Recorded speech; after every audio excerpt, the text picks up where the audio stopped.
frente a ellas o como subprincipios tenemos el principio de capacidad contributiva, al principio de verdad material, al principio de predictibilidad, que también están contenidos dentro de la Ley del Procedimiento Administrativo General, Ley 27444. ¿Ok? Entonces, considerando esta como la norma madre del ejercicio del Código Tributario, otra de las preguntas tipos que nos podrían a nosotros hacer es, en el caso que exista una controversia, ¿no? Una controversia es algo que tú no estás de acuerdo con la SUNAT, ¿no? Te emitieron una resolución de multa. ¿Cómo impugnas esta resolución de multa? ¿Utilizando los procedimientos del Código Tributario o utilizando los procedimientos de la ley del Procedimiento Administrativo General, valga la redundancia? ¿Cuál de ellos utilizarías? Cuando yo recién ingresé a laborar a SUNAT, creo que no me había presentado, yo he sido funcionario de SUNAT por 12 años, he sido funcionario de línea de carrera, aprobé un CAT, ingresé a la carrera pública, y una de las primeras áreas en las que estuve fue el área de reclamaciones, ¿no? Y en el área de reclamaciones solía haber documentos que presentaban los abogados en ese momento y la mayoría cometía el error de impugnar algo a través de un recurso de reconsideración o de un recurso de apelación administrativa.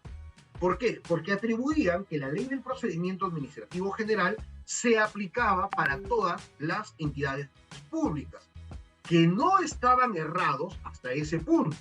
Sin embargo, los preceptos básicos del derecho te dicen que cuando exista una norma de especialidad, esta norma de especialidad es la que se va a aplicar.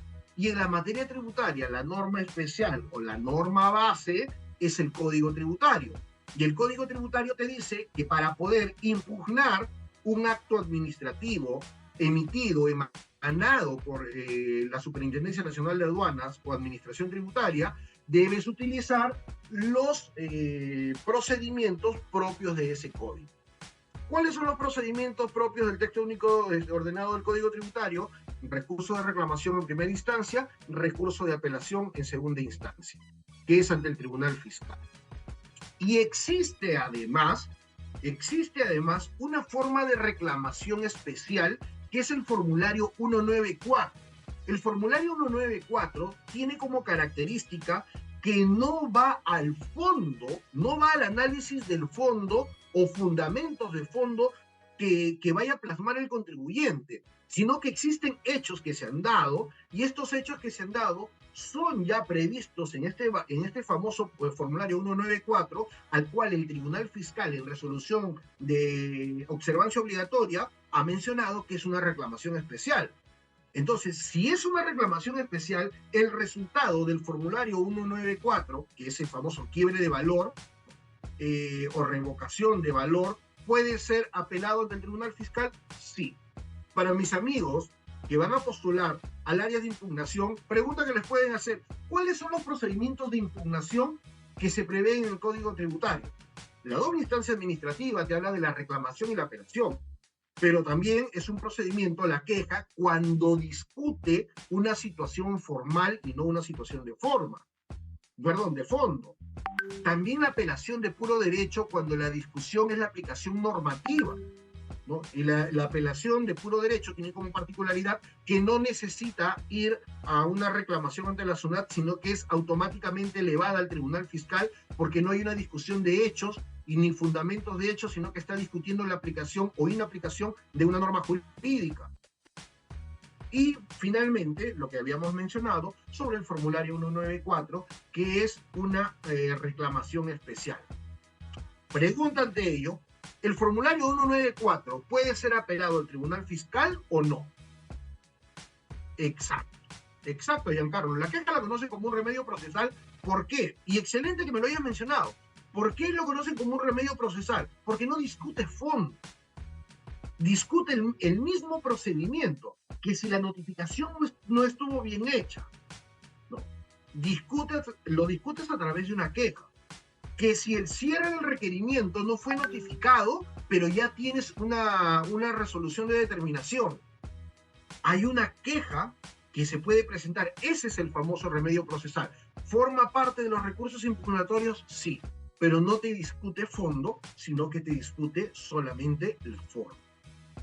Situaciones como esta son las que se van a dar dentro de un examen SUNAT.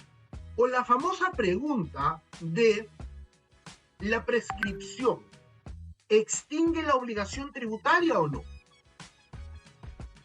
¿Qué creen ustedes? ¿La prescripción extingue la obligación tributaria o no? No, no. Muy bien. Giancarlo, René, John, solo pierde el derecho al hecho, me dice René.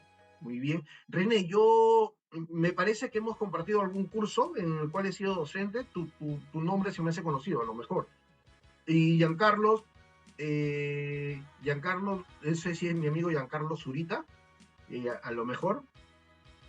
Hay que solicitar la prescripción. Sí, la prescripción se solicita, no es instancia de oficio, sino de parte, en Perú Contable.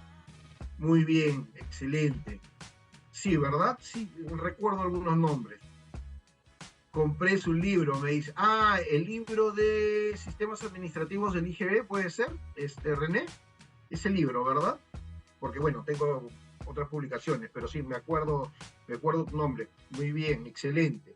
Fíjense, una de las preguntas tipos que había, ¿no? Una de las preguntas tipos que solía hacer SUNAT es respecto a la prescripción. Y la pregunta era bastante directa. ¿La prescripción extingue la obligación tributaria? Y la respuesta es que no extingue la obligación tributaria.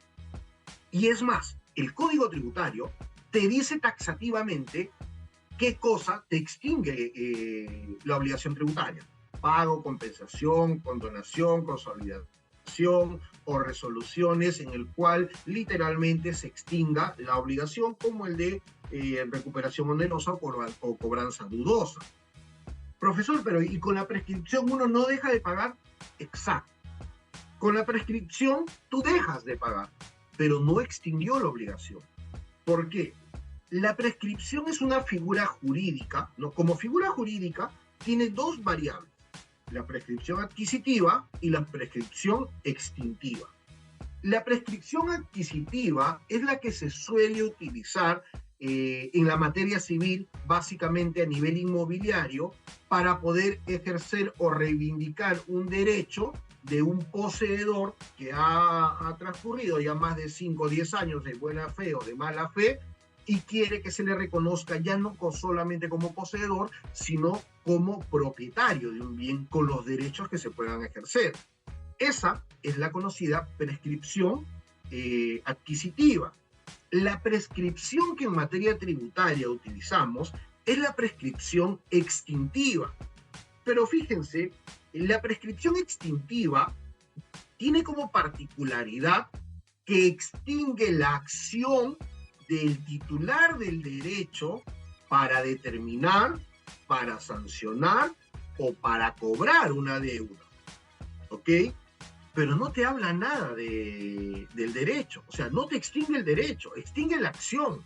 Es decir, si pasaron 4, 6 o 10 años, de acuerdo a lo que manifiesta el artículo 43 del Código Tributario, entonces, vamos a suponer, la SUNAT ya no podrá ejercer su determinación, su facultad de determinación, su facultad sancionadora, ni su facultad de recaudación. O sea, ya no lo puede hacer. Y si en algún momento lo hace, el contribuyente puede presentar su queja, su solicitud de prescripción y automáticamente pues tendrá un resultado favorable, ¿no? Esto significa, o esto se ejerce porque la prescripción la prescripción en primer lugar te extingue la acción, más no te extingue el derecho.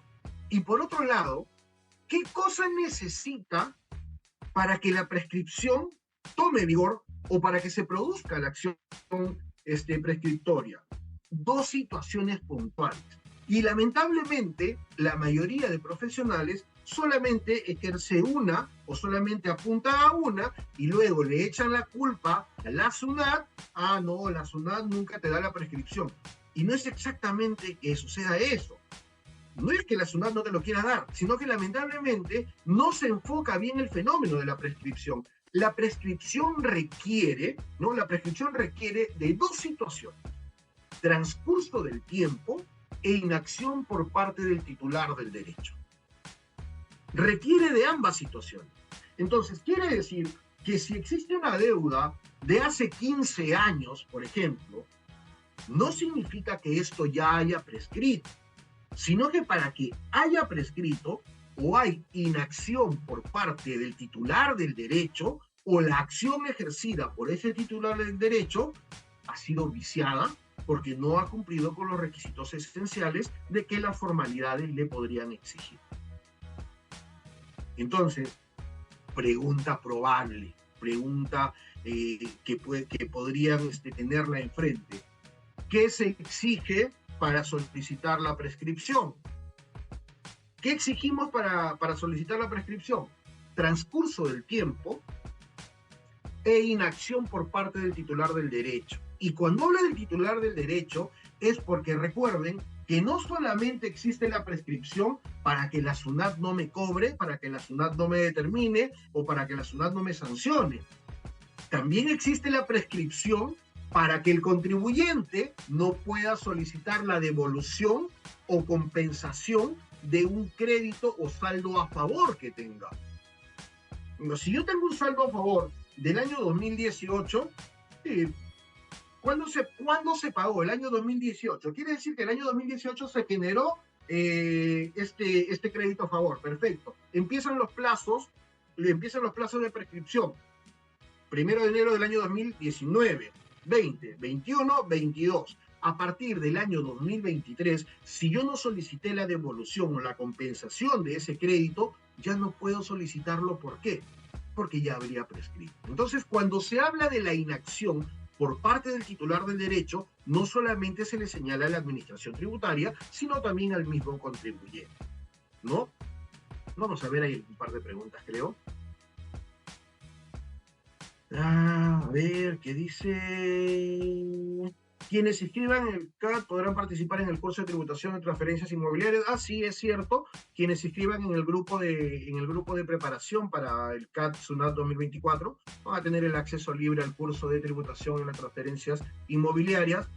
Obviamente aplica para los que se han inscrito ya antes y para las personas que se van a inscribir ahora. Así que no te preocupes, Jorge Luis, que es para todos los que se inscriban en el curso. Los que ya se inscribieron y los nuevos inscritos van a poder acceder de manera gratuita al curso sobre transferencia de tributación, perdón, el curso de tributación en las transferencias inmobiliarias.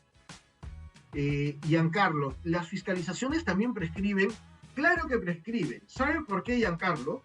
Porque la fiscalización, ¿no? La fiscalización es una facultad que termina ejerciendo la determinación de una deuda. Entonces, imagínate que el día de hoy, ¿no? El día de hoy, 14 de enero, te llegue una notificación para que te fiscalicen el periodo 2017. ¿Podría SUNAT determinarte el periodo 2017? La respuesta sería que no. Por tanto, una fiscalización de un periodo ya prescrito no se podría dar, ¿no? Artículo 43 del Código Tributario, ¿no? Excelente pregunta, Giancarlo. Excelente pregunta. Muy bien. A ver, estamos accediendo. Permítanme, por favor. Ok. Veamos, ¿qué otros puntos podemos ver? Bueno, ámbito de aplicación. Esta también, a pesar de ser un concepto muy tocado, un concepto recurrente, muchas veces suelen preguntártela, pero tratando de confundirte los términos, ¿no? ¿Quién es o qué forma parte de la bendita clasificación tripartita del tributo? Un impuesto forma parte, o un impuesto es un tributo. Una tasa es un tributo. Una contribución es un tributo. ¿Ok? Pero ojo, por ejemplo, los arbitrios son tributos que forman parte del tipo tasas, ¿no? Los arbitrios forman parte de las tasas. Y en alguna oportunidad me dijeron, profesor, pero ahí me parece que hay un pequeño problema porque los arbitrios son regulados a través de ordenanzas municipales. Correcto, son reguladas a través de ordenanzas municipales en su forma de cobranza, en la determinación del monto, en la elección incluso si es de manera mensual, si es de manera bimestral, si es de manera trimestral. Pero los arbitrios no fueron creados por una ordenanza municipal. O sea, una municipalidad no puede crear un nuevo arbitrio. No puede decir arbitrio al paseo de mascotas. No lo podría hacer. ¿Por qué? Porque no está facultado. Principio de legalidad. Solamente a través de una ley o una norma con rango de ley se puede crear, modificar, suprimir o derogar impuestos. Perfecto. Profesor, y dígame, ¿una municipalidad no podría sacar una ley para crear una ordenanza? No. Las leyes son creadas por el Poder Legislativo.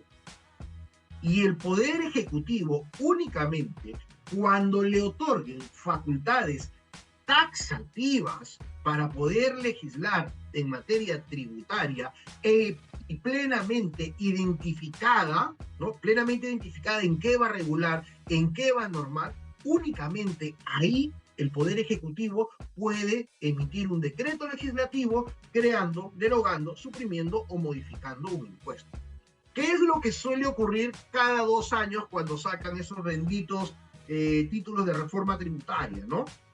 A mí particularmente, o yo vengo dictando hace muchos años con ese título de reforma tributaria, a pesar que a mí no me agrada utilizar ese título, porque sé que no es cierto. Una reforma tributaria no es una norma que está tapando un pequeño hueco en nuestra legislación. Una reforma tributaria es la que necesitamos, pero es la que no se da, ¿no? Ahora, y antes de ir con la pregunta que me están haciendo, fíjense, por ahí alguien me podría decir, profesor, pero está hablando usted del principio de legalidad. ¿Y qué cosa es el principio de reserva de ley? El principio de reserva de ley, fíjense, es un principio medio romántico que explicaría que las normas son creadas por el pueblo. Y es lo que en todo Estado de Derecho se manifiesta, ¿no? Las normas son creadas por el pueblo. Pero obviamente, 30 millones de personas no se pueden poner a crear una norma. Y lo que suele ocurrir en estos casos es que nuestros 130 representantes están facultados y están autorizados a poder crear una norma. Entonces, el principio de reserva de ley es el que dice que solamente el Poder Legislativo o el Ejecutivo, cuando le han otorgado facultades, están facultados, valga la redundancia, a crear, modificar, derogar o suprimir un impuesto. ¿Ok? Eso es la diferencia entre el principio de legalidad y el principio de reserva de ley. Les hago esta tingencia porque si ustedes revisan su código tributario, en la parte del título preliminar, cuando habla de la forma de creación de un impuesto, en el que te dice también que no se admite la analogía, es decir, porque este acto es parecido a este, voy a pagar un impuesto, ¿no? Eso te dice el Código Tributario, que no se admite la analogía, pero arriba dice principio de legalidad, principio de reserva de ley. Y eso ha hecho que muchos ilustres especialistas terminen concluyendo que el principio de legalidad y el de reserva de ley son lo mismo o son primos hermanos. Situación que es totalmente falsa, totalmente rechazable, porque son principios distintos. Que van muy de la mano, sí, una es complemento de la otra, sí, pero no es lo mismo hablar del principio de legalidad que del principio de reserva de ley. Son situaciones totalmente distintas, ¿ya? Vamos a ver la pregunta.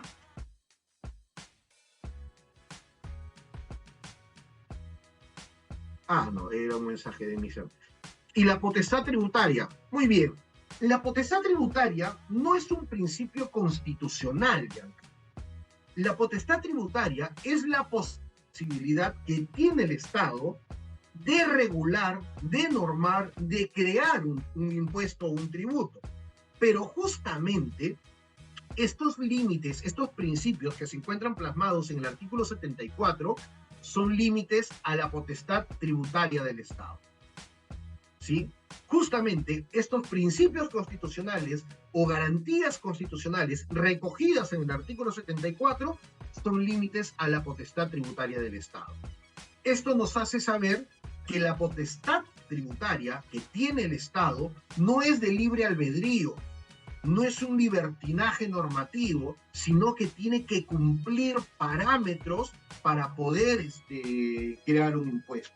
Uno de los ejemplos más saltantes, lo que ocurrió en el año 2020 e inicio de 2021, en plena época de pandemia. ¿Recuerdan cuando hablaban de la famosa creación del impuesto a las riquezas? Curiosamente, el impuesto a las riquezas ya existe. El impuesto a las riquezas es el impuesto a la renta. Hay que recordar que el fenómeno tributario en nuestra legislación recae en tres situaciones, ¿no? ¿En cuáles situaciones recae? En la riqueza, en el consumo y en el patrimonio. Ejemplos de ello: riqueza, impuesto a la renta; consumo, IGB; patrimonio, el impuesto temporal a los activos netos, que de temporal ya no tiene nada, pero es un impuesto al patrimonio. Entonces, este impuesto a la riqueza ya existía cuando empezaron, ¿no? Cuando empezaron a hacer cualquier situación, cualquier acto, a querer crear ese famoso impuesto a las riquezas, que solamente era un acto populista, ¿no? 100% populista, yo decía, pero esto no va a prosperar. ¿Por qué? Porque nosotros en nuestra determinación al impuesto a la renta ya tenemos la generación de un impuesto de que el que más gana, más paga. Porque recuerden que la determinación de la renta de trabajo en el Perú es estática o es progresiva. La determinación de la renta en el Perú es progresiva. Si yo más gano, mis porcentajes de determinación del impuesto van subiendo. De 8, 14, 17, 21 hasta 30%. Si yo recibo ingresos anuales de 1 millón de soles, ¿no?, en impuesto a la renta, mi último tramo de determinación será el 30%. Pero si yo recibo ingresos anuales de 30.000 soles, si solamente hacemos una simple operación de si fuera renta de, vamos a suponer que sea renta de trabajo de cuarta categoría, ¿ya? Independiente. Si haces una simple determinación del 20% de la renta bruta, menos las 7 UIT, menos la posibilidad de 3 UITs adicionales, te vas a dar cuenta que matemáticamente no vas a pagar un sol de impuesto. Entonces, si a ustedes en algún momento en el examen le hablan de la determinación de los impuestos de manera progresiva, de manera estática, en el Perú no tenemos una tasa estática, sino tenemos escalas progresivas. Y estas escalas progresivas se sustentan en el principio de capacidad contributiva, en el principio de igualdad, que también es un principio constitucional tributario y que a grosso modo te dice: a los iguales los tratas como iguales y a los desiguales como tal. Es decir, si José Antonio y Melissa, uno gana 500.000 soles y el otro gana 100.000 soles, a ambos le determinarán su renta de trabajo, pero ambos le determinarán su renta de trabajo de manera progresiva. Y esta progresión que tienen, o esta progresión que van a tener en la determinación de las rentas de trabajo, se sustentan en otro principio constitucional, que es el de capacidad contributiva, ¿no? Y lo mismo suele ocurrir cuando se verifican las tasas horizontales o las tasas verticales en la determinación, ¿no? ¿Cuántas veces se ha escuchado esas pseudopropuestas que hacen a la hora de estar en las elecciones presidenciales, hablando de: oye, ¿sabes qué? Vamos a permitirle la deducción de todos los gastos que tenga un trabajador. Bueno, eso se hace en países de primer mundo como Suecia, como Finlandia, como Noruega, como Alemania, pero en un país como el Perú, cuya cultura y conciencia tributaria, su educación tributaria, es de básico a nada, no podemos pretender hacer una determinación de esa forma.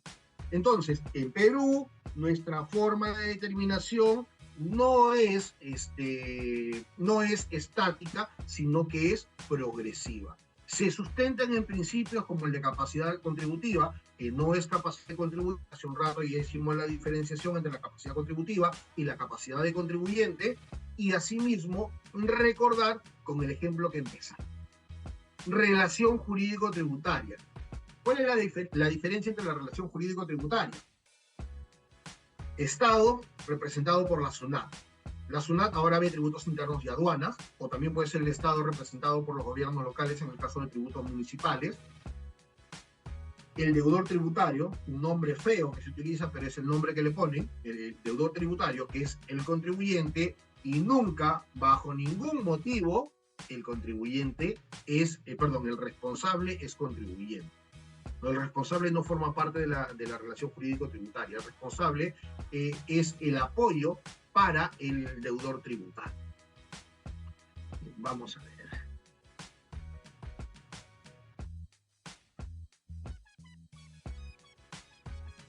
A ver, por acá dice, entonces, si una municipalidad, si crea un impuesto mediante la creación de una ordenanza municipal, sería inconstitucional porque no tiene potestad tributaria, definitivamente, sería inconstitucional. Las ordenanzas solamente pueden regular un ciclo de vida, las ordenanzas solamente te pueden decir, oye, mira, te voy a cobrar de manera mensual o te voy a cobrar de manera trimestral. Las ordenanzas no podrían crear un impuesto. La creación de un impuesto que no sea hecho por el Ejecutivo cuando se le otorgan facultades a través del legislativo o del mismo legislativo no es válida, sería inconstitucional, y la inconstitucionalidad de un hecho traería consigo que no se pueda, que no tenga efectos, que no surte efectos. Por ejemplo, si el día de mañana la municipalidad dice, oye, voy a cobrarte un impuesto a la sonrisa, no lo pago. Así me llega una orden de pago, no lo pago, ¿por qué? Porque no tenía potestad tributaria. Porque por principio de reserva de ley, él no tiene facultades de poder legislar. Y por principio de legalidad, una ordenanza no es una ley. Por tanto, si atiendo a estos dos principios, imposible que se puedan regular en materia tributaria. Bien, otra pregunta bastante interesante.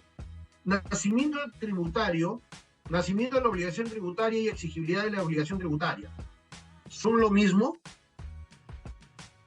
¿Es lo mismo el nacimiento de la obligación tributaria y la exigibilidad de la obligación tributaria? La respuesta es que no, no es lo mismo. La obligación tributaria nace cuando, ¿no? La obligación tributaria nace cuando se hace el hecho previsto en la ley, ¿ok? Miren amigos, cuando nosotros hablamos de la ley, ¿no? Cuando nosotros hablamos de la ley aparece como una creación normativa que tiene una hipótesis de incidencia. Esta hipótesis de incidencia es una situación muy abstracta, y cuando se hace el hecho imponible de la hipótesis de incidencia es cuando nace la obligación tributaria. Traducción, ¿no? Traducción a eso. La ley del impuesto a la renta, respecto a las rentas de segunda categoría por enajenación de inmuebles, me dice que se pagará rentas de capital cuando se realice la enajenación de un inmueble distinto a la casa habitación. Es decir, la norma ya me advierte, oye, cuando tú vendas un inmueble distinto a la casa habitación, vas a estar obligado a pagar un impuesto, ¿ok? Pero no te dice cuándo vas a pagar, quién va a pagar, en qué periodo va a pagar, ni cuánto se va a pagar. Sin embargo, si en este momento, veamos, nuestra amiga Ruth Carmen realiza la venta de un inmueble distinta a la casa habitación, entonces vendió el día de hoy, 14 de enero. Perfecto. Se viene la pregunta, ¿quién vendió? Ruth. ¿Cuándo vendió? 14 de enero. ¿En dónde vendió? En la ciudad de Lima. ¿Qué vendió? Un inmueble distinto a la casa habitación. Se produjo el hecho personal, espacial, material y temporal. ¿Ok? Se produjeron nuevamente los hechos temporales, sustanciales, materiales y personales. ¿Qué significa esto? Que ya sabemos quién va a pagar un impuesto. Entonces, el solo hecho de que exista la ley ya no te da la situación de quién va a pagar, sino cuando se realiza el hecho imponible. Entonces, ante la pregunta que te puede hacer la administración tributaria, ¿cuándo nace la obligación tributaria, chicos? ¿Cuándo nace la obligación tributaria? La obligación tributaria nace cuando se realiza el hecho previsto en la ley. Artículo 1 de la ley del IGB. Está grabado con IGB la primera venta de inmueble realizada por el constructor. ¿Qué sucede si yo, Carlos Arenas, persona natural, realizo la venta de un inmueble? ¿Yo soy constructor? No soy constructor. ¿Es primera venta que realizo? No, no es primera venta que realizo. ¿Estoy afecto al pago del IGB? No, no estoy afecto al pago del IGB. Y no estoy afecto al pago del IGB, no como erróneamente suelen decir que porque es la primera vez, no. Al contrario, no estoy afecto al pago del IGB porque no estoy dentro de lo que prescribe el artículo 1 de la ley del IGB cuando habla de qué cosa paga impuesto general a las ventas, ¿no? Por tanto, principio de legalidad. La norma me dice que yo debo pagar IGB. No, la norma me dice cuáles son las condiciones para que se pague IGB. ¿Debo pagar? No, principio de legalidad. Así de sencillo. Ya, vamos a ver, hay dos preguntas. Profesor, una consulta. ¿Cuál es un ejemplo de inmueble diferente a la casa habitación? Lo que pasa es que el reglamento de la ley del impuesto a la renta en el artículo 1A manifiesta cuáles son las condiciones para que se considere como casa habitación. Y estas condiciones son que permanezca en mi poder por un periodo no menor de 2 años, que sea única propiedad y que no sea utilizada de manera exclusiva para industria, arte, oficio, etcétera. Entonces, si tú estás dentro de esa situación, no podemos considerarla como casa habitación. ¿Y por qué es importante la consideración de la casa habitación? Es importante la consideración de la casa habitación porque si es casa habitación y tú la vendes, no pagas un impuesto. Te ahorraste todo ese pago del impuesto a la renta. Esa es la importancia de la casa habitación. Muy bien.